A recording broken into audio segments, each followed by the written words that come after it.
तुम्हाला तुमच्या computer skills upgrade करायच्या आहे? दिशा कम्प्युटर इन्स्टिट्यूट घेऊन आले आहेत महा डिस्काउंट ऑफर। आता कोणताही कोर्स करा फक्त 1800 रुपयांमध्ये। जो शेख आहे हा 2023 ला पण तडीपार होता। ड्रग सप्लायर आणि ड्रग एडिट हा शेख हा अतिशय नशेमध्ये असताना नारळ आणि केळीचा धंदा करणारे गरीब लोक ह्यांच्या इकडे येऊन पहिले त्यांच्यावरती हात घातला। त्याच्यानंतर त्याने त्याचा बाजूला मच्छी विकणारी जी बाई आहे तिच्याकडून तिचा कोयता घेऊन त्यांनी अरविंदच्या वडिलांवरती घात करून त्यांना मारलं। अरविंदला सुद्धा तीक्ष्ण ह्याने त्याने इंजुरी करून तो मेला। आता जो हॉस्पिटलमध्ये आहे अमित गुप्ता, त्याचं काल रात्री इंटेस्टाईनपर्यंत त्याचे वार गेलेले आहेत। त्याचं काल रात्री ऑपरेशन केलेलं आहे। सरकारने ह्याची दखल घेतलेली आहे, पोलिसांनी सुद्धा दखल घेतलेली आहे आणि ह्याच्यामध्ये जे कोणी ड्रग्सचा धंदा करणार आहे ह्याच्यावर कडक कारवाई करावी। आणि ह्याच्या अगोदरसुद्धा मी वारंवार सभागृहामध्ये असेल, पोलिसांच्या मीटिंग असतील आणि ह्याच्यामध्ये आम्ही ड्रग्स मुक्त दहिसर करण्यासाठी प्रयत्न करत आहोत। त्याचप्रमाणे आज मुंबई महानगरपालिकेला पण सूचना दिलेल्या आहेत की रस्त्यावरती कोणत्याही मटण विकणारा, कोंबडी विकणारा, हत्यारं घेऊन जे धंदे करतायत ते पूर्ण रस्त्यावरचे बंद झाले पाहिजेत। पोलिसांना सुद्धा त्याप्रमाणेच्या सूचना दिलेल्या आहेत। तलावातील जी मच्छी असते ती रस्त्यावर विकली जाते ती सुद्धा त्याच्यावर कारवाई करावी। आणि गणपत पाटील नगरमध्ये आम्ही DCPबरोबर मीटिंग घेऊन जाळीच्या बाहेर बसणाऱ्या सर्व फेरीवाल्यांवर कारवाई करायला सांगितले आहे, ती कारवाई पूर्ण करावी। आणि पोलिसांना आता सूचना दिलेल्या आहेत की ह्या कुटुंब खूप घाबरलेलं आहे, ह्या कुटुंबाला पुन्हा धमकी देण्यात येत आहे, त्या कुटुंबाला संरक्षण द्यावं अशी मी सरकारकडे आणि पोलिसांकडे मागणी केलेली आहे।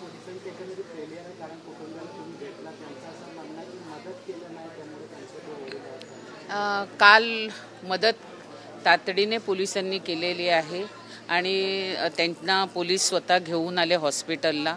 पण माणुसकीच्या दृष्टीने जे तिकडे रिक्षावाले होते किंवा लोक होती ह्याने तातडीने त्यांना मदत करायला पाहिजेत होती। पोलिसांना कॉल पडल्यावरती ते तिथपर्यंत पोहोचण्यात थोडा वेळ गेला असेल, परंतु ह्या सर्व घटना ज्या घडलेल्या आहेत त्याच्यामध्ये सुजाण नागरिकांनी जर एखाद्याचा जीव वाचवायचा असेल तर तो प्रयत्न करणं गरजेचं होतं। सध्या या घटनेनंतर दहशतीचे वातावरण आहे, कायदा सुव्यवस्थेवर प्रश्न उपस्थित केले जात आहेत।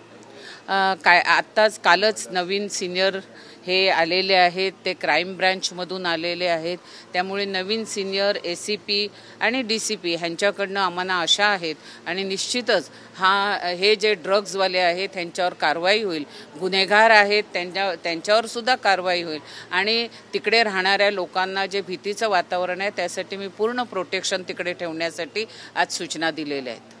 या परिसरात अनेक वेळी अशा प्रकारची घटना होतात, तुम्ही मुख्यमंत्र्यांना काही पत्र वगैरे लिहिणार आहे? गणपत पाटील नगरमध्ये राहणाऱ्या सर्व बांगलादेशींवर पण कारवाई करायला पाहिजे, अवैध धंदे करणार आहेत त्यांच्यावर पण कारवाई करायला पाहिजे। ह्या प्रकारच्या सूचना आता ACPबरोबर आम्ही दिलेल्या आहेत। चला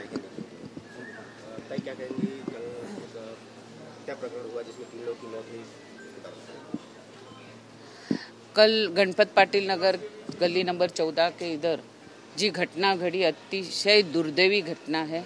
वहाँ ड्रग एडिट जो पहले भी तड़ीपार था, उन्होंने केले बेचने वाला, नारियल बेचने वाला उनके ऊपर हल्ला किया। नशे में था इसीलिए सामने वाले को इतना प्रतिकार नहीं कर पाए, इसीलिए उसने साइड में जो मच्छी बेचने वाले थे उनसे कोयता लेके डायरेक्ट उनके ऊपर वार किया। इसमें एक ही परिवार के 2 लोग मर गए, तीसरा सीरियस है। और सामने वाले को ड्रग्स एडिट जो आदमी है उसके ऊपर और पूरे गणपत पाटिल नगर में जो भी ड्रग्स का धंधा करता होगा उसके ऊपर कड़क से कड़क पुलिस ने कार्रवाई करनी चाहिए। और पुलिस को मैंने ये भी कहा है कि जो रास्ते के ऊपर मटन बेचने वाले, मुर्गी बेचने वाले, मच्छी काटने वाले, कोई भी हथियार लेके रोड पे धंधा करता होगा वो तुरंत बंद होना चाहिए। मुंबई महानगर पालिका के वार्ड ऑफिसर, उनसे भी आज मैंने सुबह में उनको भी सूचना दी है कि आपने फेरी वालों के ऊपर कड़क से कड़क कार्रवाई करनी चाहिए।